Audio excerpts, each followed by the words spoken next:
Hi, I'm Darrel Tank. You may have seen some of my critique demonstrations. This is another one in the ongoing series.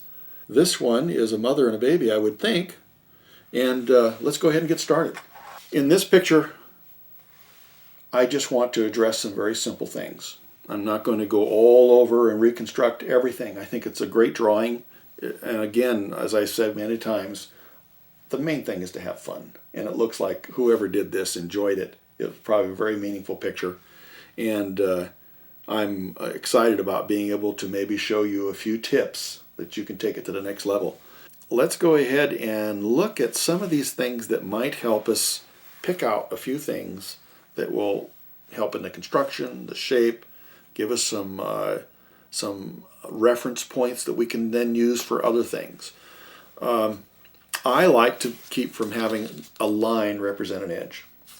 I will say it over and over again, and this is my wonderful opportunity to keep reminding you because I want it to become a habit, a natural thing for you to see these things in your pictures and in your source too, in your photo source. But I like to interpret all the lines. So when I have a line like this, I want to make sure that I have suggested which side is shading what. Because if I have a line here, it's probably because of the beginning of a dimension. Maybe it's separating two completely different items. And I want to be able to have an idea of what is in front of what so that I can see what's shading and what is behind or lower or whatever. And so we can easily describe all that by saying, okay, here's a hat. There's another edge up here. But this is in front of her. So I'm going to take this shadow and I'm going to fade it away into her, into the mom. Now, excuse me if this is auntie or something like this. I have no idea. But we'll call it mom and baby here. So now we know that something's past the hat. We weren't really too sure about that before. Now we want to know that her cheek is actually in front of the baby's hat, the knitted hat. So I'm going to make the soft side on this side. I want a clean edge. The line is very important, only as a base for an edge to value, an opportunity to separate dimensions. And so I want to be able to take off of this clean edge and then show a transition, which you'll learn with the 5-pencil method. I want to be able to show a gradation. And I want to fade it away as I get farther away from where it's dark. I want to fade it away into the light. Another one of these opportunities is just remember, everything that goes to where there's less light gets darker. And everything that comes into where there's more light will get lighter. In almost every case. I can't even hardly think of a time where it wouldn't be that way unless there's some reflective lighting. But this is one of the wonderful opportunities you have to make your drawing often much more effective than the source you're taking it from, the photo or whatever. You can quickly have the advantage. So I'm going to shade it this way. The baby is in front of the hat. And I know that this is shaded this way. I think it's fine, except that we could maybe get a little more value. So we show it deeper. The less light, the darker it's going to be. Okay, so up here, I want to be able to show that we're going into the hat with the baby's head, and then it's going to come out here soft, showing that it's going underneath the hat. Great opportunity. And I want to eliminate the line.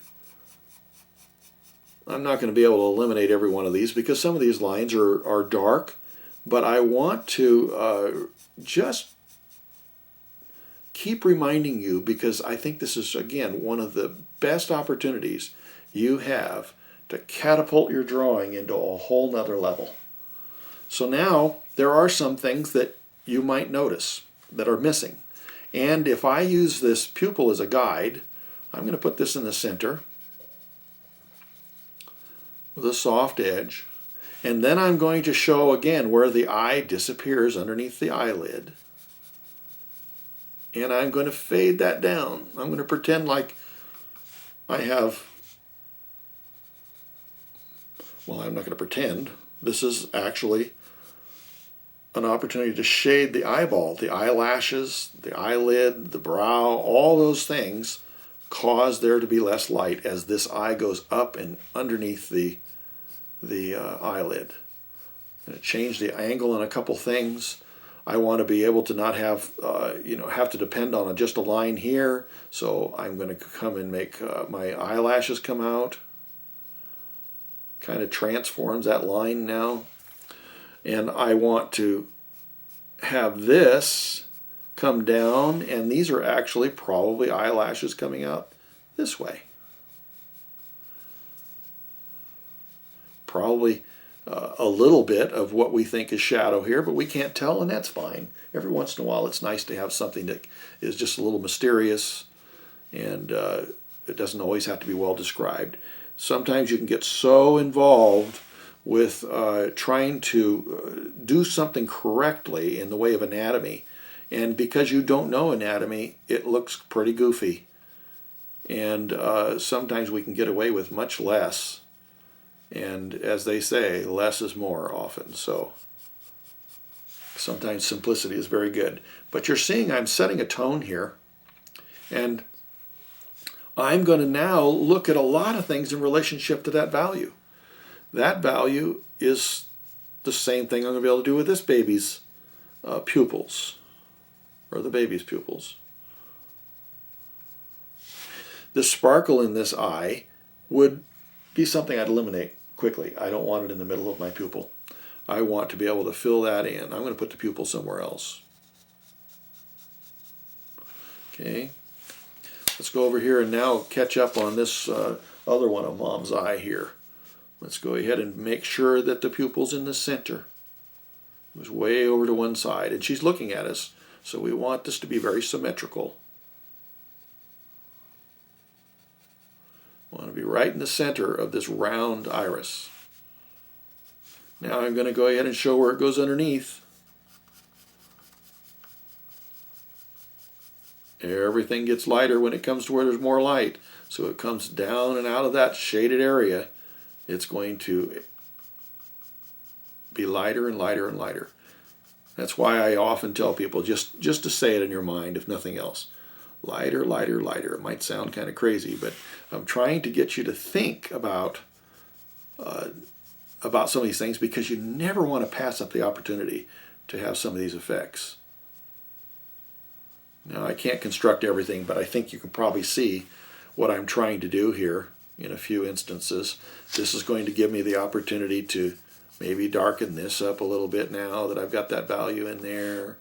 And maybe we can have a little more courage to put a little more separation here, just a little bit, a little deeper recess here, so that Mom has more of a socket and a bridge to her nose. And then we move down and we see opportunities here. Because that is dark enough now, now I see that I can go ahead and show the corners of the mouth recessing into the face, into the mouth. And it helps me see this, because it looks like Mom's mouth actually has a little more to the smile than that.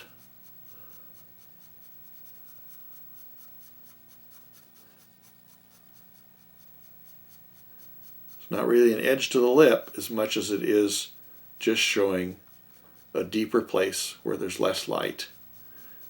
But it forms that wonderful smile that she has. That wonderful, warm smile. And sometimes that's just what makes the difference. Sometimes it can be something that makes it something other than just something pasted on the face and gets the whole face involved. Sometimes it just takes a little bit and it just transforms everything. If I have an opportunity to go past teeth, I don't want this to be the gums going all the way up to the teeth and the teeth are setting down here on the lip. I can solve that really quick by showing that in a few places I can see space that goes into the dark recesses of the mouth. And that helps me understand that there's a little separation. Maybe the top teeth are separated now from the bottom teeth. And then beyond that, now we have a clean edge here because we want to show that those teeth are being shaded by the upper ones and they go past the lip here. So I want a clean edge. Don't want to have it a line if I can at all help it. But showing just a few little things will help us to justify what's going on here.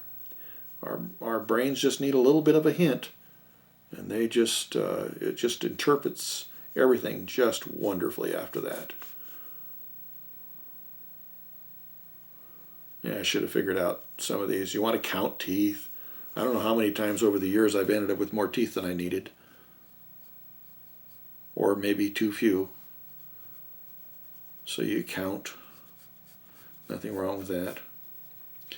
And so now I'm going to go ahead and, because this is affecting, the smile is affecting the whole face, it's making this go deeper here too. Not as deep as this, but now I want to take that edge, that line that was sitting there and wasn't interpreted or described, and I want to take that and show that there's a shadow coming this way. Okay, so now maybe we can see a few things that are a little bit different. You see that there's this form to the chin. This is really important because all I have to do is indicate a little bit of a turn there, and suddenly I have a chin. Something I can maybe work off of. I know there's probably a contour up here that I can take advantage of, but I don't want to suggest it as a line. But this little corner here is what will help as a catalyst for showing a little more form to her face. So now we see this here. Just to start looking, it could be this or many other things in a picture. But this is not straight. Just observe what you're drawing, and you see how this one is curved. It comes down like this, and it actually meets, closer to the face. This one is just straight. So let's just see what we could do if we did that.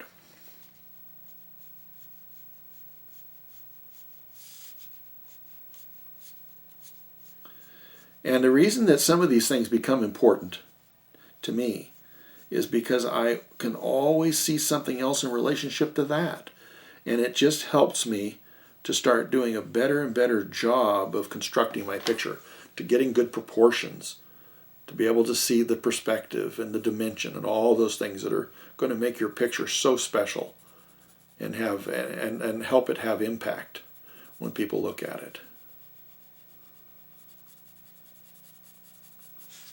You can have actually a very simple drawing, and yet if you have some of these things that are easily obtained and included in your picture, you can have these transform your picture into something completely different than what you thought. Very effective.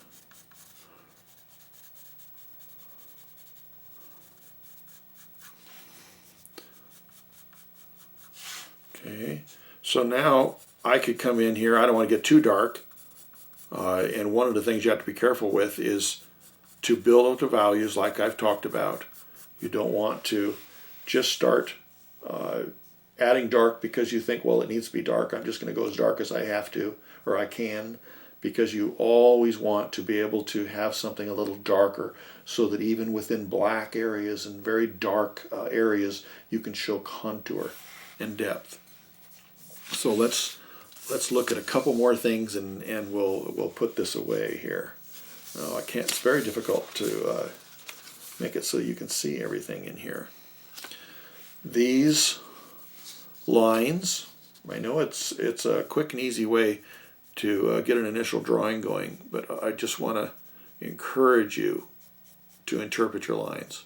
Otherwise it becomes more like a coloring book, and coloring books are fun. But if you want something realistic and you want to have the experience of seeing what can happen, I hope you'll try this. You might even practice in a coloring book. A coloring book is something that you can use that line, except for the fact that it's black and is so harsh, and it doesn't make any difference what you do, you'll still see the line. But we don't want a coloring book here. We want them to be edges to value. Now, once I have the drop shadow below the nose, because the nose is sticking out away from the face, it has dimension, and it is going to naturally cast a shadow on the face, then it gives me an opportunity as well to shade the nose up and give a little more dimension to the nose as well. So I can go back from that edge as long as I maintain this edge and I maintain this dimension that I've developed here. I may have to go and reinforce it so that I can again take my value and contour the nose up. All right. So now this is something else here. You'll see that the lips and the gums, there's no separation. This is something that I do. I like to come in here and decide. Sometimes it's hard to see, but I like to decide where is the edge of the lip, and then I'll create a clean edge and I'll come down so that I have something past the lip. There's actually gums past the lip, and it gives me a quick opportunity to show dimension. And then I can go ahead and shade the teeth just a little bit too, just like I would the whites of the eyes or anything. I can come down here and show that they're in the shade. And when I do that, it gives me the opportunity to take a highlight out of my teeth.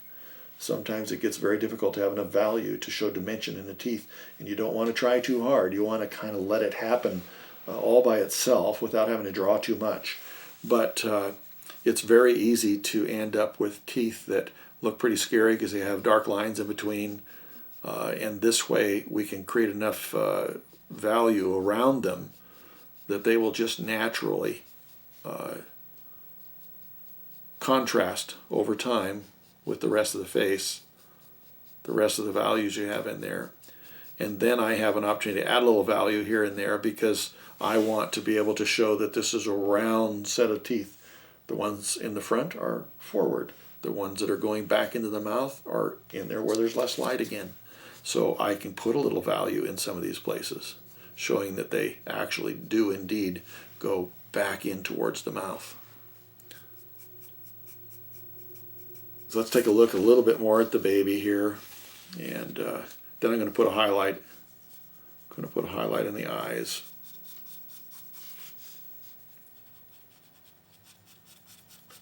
Okay, let's go ahead and use this line here on the edge of the jacket and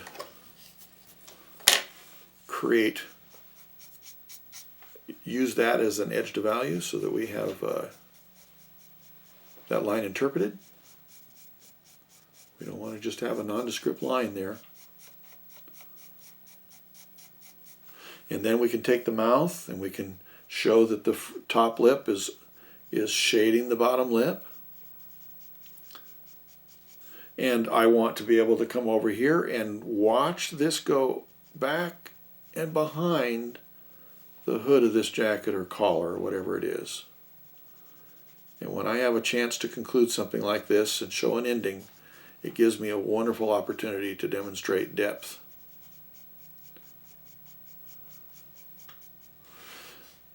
Over here on the baby's eye, look at the tear duct here, how this is recessed back in there, and the white is not appearing as big as it is in this drawing. I want to show that this nose is shading the face, so I'll put the soft side on this side. And we start having a little dimension to the nose. This one is going to be shaded this way. Then we have the nose, the nostril, that can be shaded this way. Let's see what Mom is doing here. Yeah, I think we kind of caught Mom enough, just enough to show you. This is interesting here too, because you'll see that she has a darker bridge to her nose, and then there is this across the brow here, between the two eyes.